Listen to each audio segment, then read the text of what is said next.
Biasanya di outlet itu yang dulunya nggak pernah saya bangun awareness itu, wah stok itu mewah, semua rak itu isinya stok semua.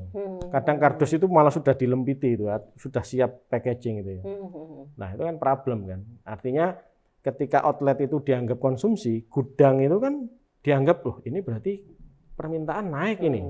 Kan jadi rantai kan. Betul, betul. Nah, inventorinya bergeraknya rantai akhirnya. Nah, hitung-hitung, waduh uang diam semua.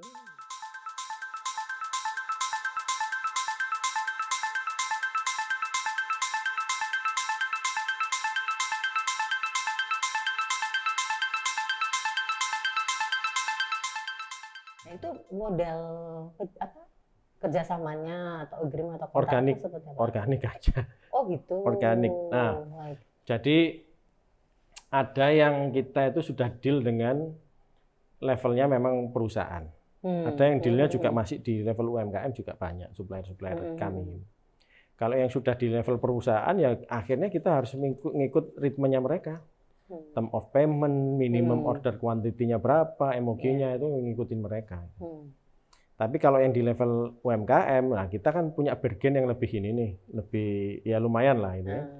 Nah itu bisa kita ngomong minimum order yang dimainkan, term of payment-nya di ini sesuai dengan bargain power kita. Nah rata-rata problemnya baik di bisnis saya maupun di bisnis teman-teman awal-awal juga nggak pernah punya fungsi procuring purchasing. Padahal itu fungsi yang sangat strategis di bisnis. Dan itu dampaknya langsung ke margin. Ketika kita bisa saving dari supply itu ya, katakanlah kita bisa menghemat biaya 10% aja. Lalu 10% margin itu bisa naik. Dan fungsi ini tidak dikelola dengan strategis. Biasanya masih tergantung dengan single supplier. Single suppliernya bermasalah kita problem gitu kan, nggak ada alternatif supplier, nggak bahkan istilah tender pun itu nggak pernah terpikir untuk teman-teman kita ini. Nah, ketika saya membantu klien, fungsi ini harus diadakan ini. At least untuk item-item material yang kritikal, jangan sampai kita mengandalkan hanya satu supplier. Harus punya alternatif supplier. Kalau perlu ya dengan volume yang tinggi karena ini ya economic of scale lah ya. Ketika order quantity kita besar kan sebenarnya bargain kita kan akan lebih naik kan. Nah, begitu kita ngomong Pareto, 3 atau 4 supplier yang volume yang paling besar, kalau perlu ditenderkan. Dan baru inisiatif-inisiatif ini akan saya mulai di beberapa klien saya. Sebelumnya purchasing itu apa juga belum belum terlalu aware lah. Kalau di BSF dia juga apakah ada proses kayak gitu, Pak? Tidak ada. Purchasingnya belum ada. Itu langsung ditangani oleh istilahnya orang ini saya lah, think tank saya lah, yang ngurusi semua operasional itu. Jadi jangan dibayangkan teman-teman UMKM ini punya pendekatan atau resource seperti korporasi. Apalagi teman-teman kita yang baru bisnis 4 bulan, 3 bulan, belum sampai 1 tahun itu. Business owner itu mengerjakan mulai bersih-bersih sampai penjualan, sampai ngurusi people, sampai ngurusi operasional. Tapi kalau di klien-klien yang saya yang sudah di level menengah, yang tadi saya sampaikan omsetnya sudah di angka itu, ya mau nggak mau harus mulai ada tata kelola perusahaan. Supply chain itu adalah peran yang paling strategis di bisnis. Kalau enggak akan jadi ini kita kompetitif. Kalau dari 20 tuh Pak yang supplier utamanya? 3 aja. Emang supply apa itu Pak? Tepung. Sama ini butter. Itu komponen paling gede. Gede dan kritikal. Volume paling besar dan kritikal. Termasuk sulit nggak Pak? Atau ada spesifikasi khusus untuk tepung? Dulu sulit banget Bu Niken. Dulu itu Besdo itu punya ingredients yang mungkin orang di Indonesia nggak pakai. Karena saya harus import. Dan itu taste-nya terus super inilah, sangat spesial lah. Nah, begitu kita mau scale up, kan legal requirement kan harus juga dibenahi. BPOM, bukan BPOM lah waktu itu PIRT lah. Edar yang lokal lah, izin edar yang lokal. ada halal. Nah, begitu ngomong halal, ini lihat spesifikasinya dia masih penjajakan, masih apa itu di negaranya sana masih penjajakan ini untuk proses ini sertifikasi halal. Nah, disitulah kita langsung mumet ini, karena itu core value-nya kita harus nyari alternatif material yang paling nggak mendekati di situ. Ya untungnya nemu walaupun kita belum cukup puas seperti value produk kita yang dulu. Nah, kita lagi kontak dengan mereka sekarang, apakah sudah di level ini, bagaimana progres sertifikasi halalnya. Ketika itu beres, saya akan balik ke situ lagi. Jadi sementara masih di substitusi. Iya, substitusi material. Sementara. Ya. Memang kalau halal nggak mudah sih Pak. Nggak mudah. Apalagi di negara-negara yang bukan mayoritas ini, bukan mayoritas Muslim gitu kan. Iya, betul. Jadi ya susah dapat itu. Nah, kalau dengan para supplier atau vendor ini kadang-kadang ada nggak sih Pak kayak skema diskon gitu misalkan. Tergantung saya kalau mencapai economic of scale tertentu, volume tertentu, nanti mereka akan memberikan potongan harga gitu. Ya, biasa itu. Selalu terjadi. Dan itu yang selalu jadi problem klien-klien saya. Dia bilang, "Pak, ini kan saya dapat opportunity." Ya coba aja sampai ke berapa. Itu kan pengaruhnya ke cash flow. Satu. Hanya tergiur diskon, kita harus naruh uang di situ. Padahal uang sebenarnya bisa dipakai development yang lebih strategis kan. Akhirnya opportunity itu hilang. Kedua, jadi expired. Malah waste kan. Pengennya margin malah justru cost gitu kan. Itu sering itu. Itu yang tawaran-tawaran yang menggiurkan itu yang menghantui kita di bisnis UMKM. Kalau saya sih stick kebutuhan bisnis kita ya berapa ya sudah itu aja. Saya tidak pernah mengconsider itu kalau hanya semata-mata hanya ngejar margin. Tapi kita harus menaikkan MOQ yang jauh luar biasa, saya enggak ambil. Kalau 3 supplier utama ini sudah berapa lama Pak? Apanya? 3 supplier yang utama ini udah sejak mulai pertama. Jadi hampir 3 tahun. Ada semacam kontrak untuk long term atau enggak? Enggak ada. Jadi hanya berdasarkan ini aja. Baru ini berbenah fondasi ini kan, yang di klien-klien saya malah purchasing belum ada gitu. Tapi untuk kebutuhan strategis itu perlu. Pertama untuk single supplier jadi beberapa supplier itu satu hal, itu sudah effort. Dengan network kita yang minim lah ya kan itu kan juga perlu network juga. Terus kemudian ketika punya beberapa alternatif supplier, bagaimana bisa menekan cost supply kita. Setelah itu baru ngomong kontrak jangka panjang. Itu Mas, kalau kita pecah itu, kalau kita cang itu jadi beberapa phase itu ya, fase 1, 2, 3 itu. Dan biasanya banyak problem yang jauh lebih fundamental untuk dikerjakan dan diselesaikan lebih urgent saat ini. Selama ini Pak pernah ada problem Pak ketika supply raw material gitu dari para supplier? Atau makanya bagaimana Pak Egy itu memastikan supplier itu benar-benar mensuplai raw material dengan kualitas yang diinginkan, sesuai dengan order gitu. Kadang-kadang kan namanya supplier itu juga ada uncertainty ya Pak, seringkali. Kalau dari sisi lead time, itu yang jadi problem utama kita hari ini. Lead time itu problem. Kalau dari sisi quality kayaknya relatif enggak ya, kalau dari quality ya. Dari lebih ke arah lead time sih. Jadi kalau kita butuh, itu pun mungkin juga nggak murni salahnya supplier. Kadang-kadang ada lonjakan order yang kita nggak antisipasi ya tiba-tiba lost sale gitu aja. Tapi kalau supplier sih rata-rata ya itu sih lead time itu yang kadang jadi kendala. Quality sih enggak seberapa. Dari sisi harga juga? Harga karena nggak punya pembanding ya seakan-akan aman. Iya kan? Seakan-akan aman. Padahal ini sebenarnya ini kalau diolah lebih strategis, lebih ini sebenarnya lebih dampak bisnisnya lebih keren harusnya. Tapi yang tidak punya banding ini memang khusus yang tadi itu ya Pak, yang impor itu atau makanya bahan bakunya kan cukup banyak ya? Enggak sih, yang lokal malah yang justru yang bermasalah. Gitu. Yang import malah lebih on time mereka. Oh gitu. Kecuali yang saat pandemi kemarin ya. Wah, itu jalur logistik dan ininya problem itu. Kayak itu mendistrap semua ini deh, kayak operasional bisnis deh kalau pandemi. Nggak cuma supply aja deh.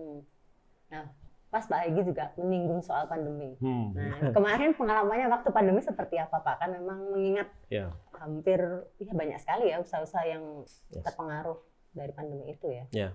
Waktu itu bagaimana caranya BESDAF itu survive? Pertama, saya lahir pandemi. Jadi saya tidak tahu sebelum pandemi itu bagaimana. Jadi begitu saya resign, bisnis ini lahir, 3 hari kemudian PSBB. PSBB. Dan kebetulan waktu itu Bu Niken memang saya tidak belum membuka outlet waktu itu. Masih benar-benar rumahan. Ya berkah bagi kami. Kenapa berkah? Karena orang lain pada takut keluar rumah dan bingung mau ngapain. Kalau kita takut keluar rumah tapi full. Mulai subuh sampai malam itu aktivitas full. Karena kita produksi, terus kemudian nerima order, terus kemudian kita juga shipment gitu kan. Ya, berkahnya di situ. Orang lain mungkin bingung ngapain, kita bingung cari waktu luang. Gitu. Berarti relatif aman ya? Relatif aman. Saya nggak punya benchmarknya dulu itu gimana sebelum pandemi, karena startnya kita bisnis ya pas pandemi. Oke. Kalau dibandingkan dengan saat pandemi, apakah sekarang tuh misalnya dari sisi supply chain-nya, supply itu memang atau lebih baik? Jauh lebih baik. Sales jauh lebih baik, supply jauh lebih baik. Dibandingkan dulu waktu pandemi. Kalau dulu pada waktu pandemi, supplier yang bisa mensuplai apakah full atau ya memang hanya beberapa saja yang mampu mensuplai? Karena kan biasanya logistik menjadi salah satu isu ya, khususnya ya di saat pandemi. Mau nggak mau harus naikkan inventory. Karena contoh sederhana yang import tadi kan waktu itu kan juga belum halal gitu. Import itu kadang barang bisa datang, kadang enggak. Tergantung regulasi, banyaklah variabel ininya, variabel faktornya. Mau nggak mau ya kita harus build up stock supaya aman. Ya alhamdulillah, ya mungkin juga waktu itu order kuantitinya juga nggak sebesar sekarang. Jadi ketika kita build up stock ya sampai nggak sampai memutus ini apa produksi gitu ya, masih jalan terus. Ya Pak. Oke. Nah mungkin sekarang sedikit ke operasional lagi dari BESDAF ya, karena saya rasa menarik diulas. Setelah menerima inventory Pak, menyimpannya. Nah, karena kan ini barang-barang yang untuk dimakan ya Pak ya. Jadi kan pasti kan ada persyaratan lah. Harusnya kan tidak terkontaminasi atau mungkin tidak boleh dekat apa. Nah itu mendesain warehouse-nya seperti apa itu Pak? Ya untungnya kan saya pernah kerja di korporasi, jadi saya nggak kaget dengan pertanyaannya Bu Niken ini. Ya itu kritikal Bu Niken, kritikal apalagi untuk produk-produk yang kita konsumsi sehari-hari. Bahkan saya itu mikir awal-awal itu sama tim saya itu, waduh Bapak ini nggak pernah bisnis deh kayaknya deh. Semua mau diurusin itu. Karena awal-awal saya langsung mikir traceability. Pak, apa ini traceability? Ya, SDM saya nggak siap. Apa ini yang dia jadi resistansinya lebih tinggi. Nah, padahal sebenarnya itu kritikal. Nah, waktu itu saya ingat betul ada kasus produk ini sampai ke customer. Terus produknya ini nggak layak apa waktu itu? Nggak layak makan apa? Nggak layak makan.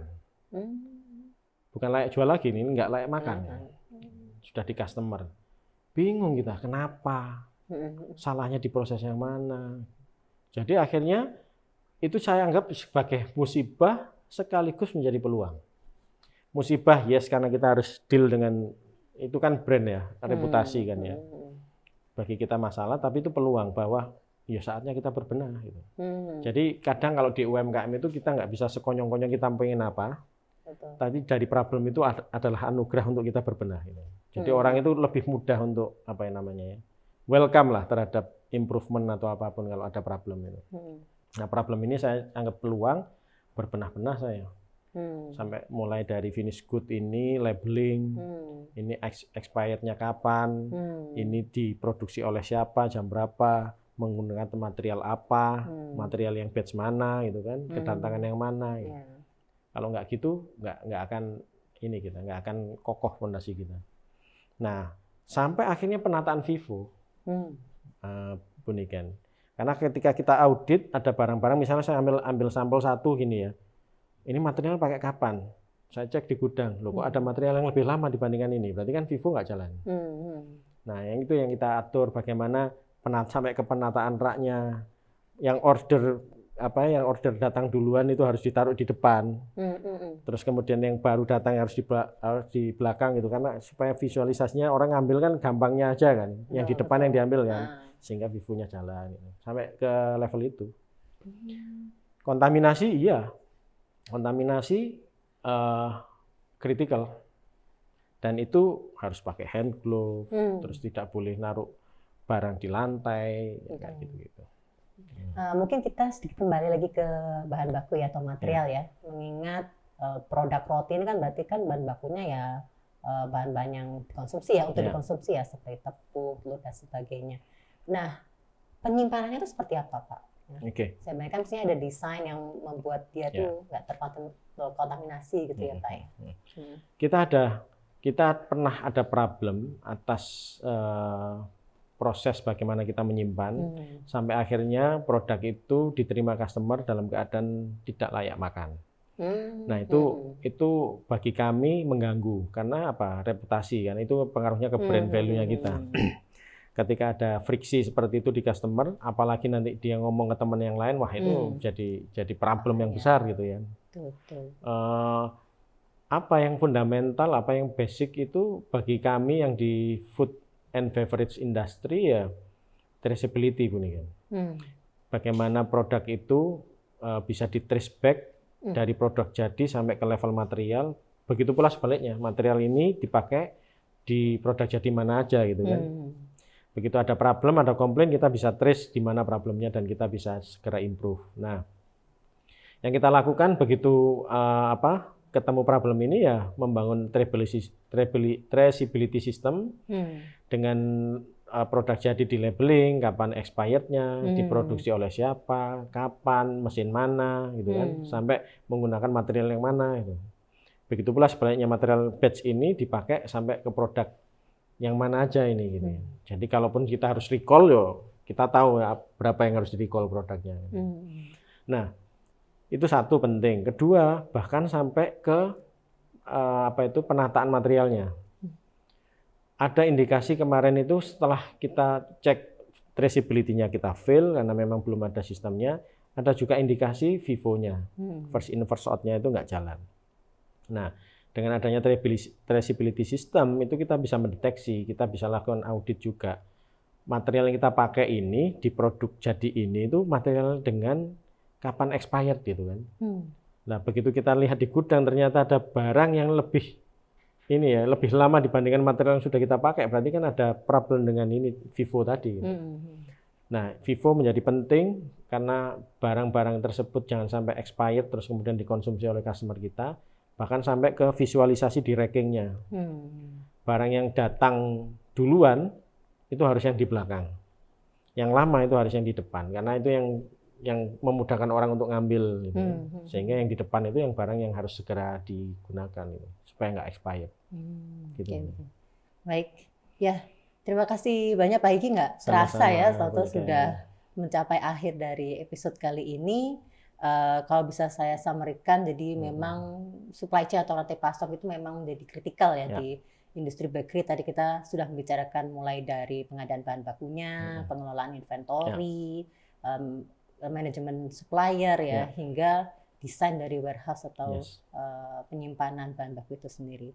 Mungkin sebagai penutup saya boleh minta Pak Hegi untuk memberikan sedikit tips ya atau trik ya, bagaimana para pelaku usaha itu bila ingin memanage supply chain mereka, mungkin khususnya di industri bakery. Ya. Bisnis secara fundamental, Bu Niken, bisnis adalah making profit. Jadi dimanapun bisnis ya ujung-ujungnya profit, kecuali kita memang non-profit organization gitu ya. Tapi kalau kita mau profit organization ya profit ujung-ujungnya. Nah, kalau profit ya kita harus mengelola finansial, ya kan? Nah, ternyata selain kita ngelola sales atau revenue, yang langsung berdampak secara finansial itu adalah sebenarnya rantai pasok atau supply chain.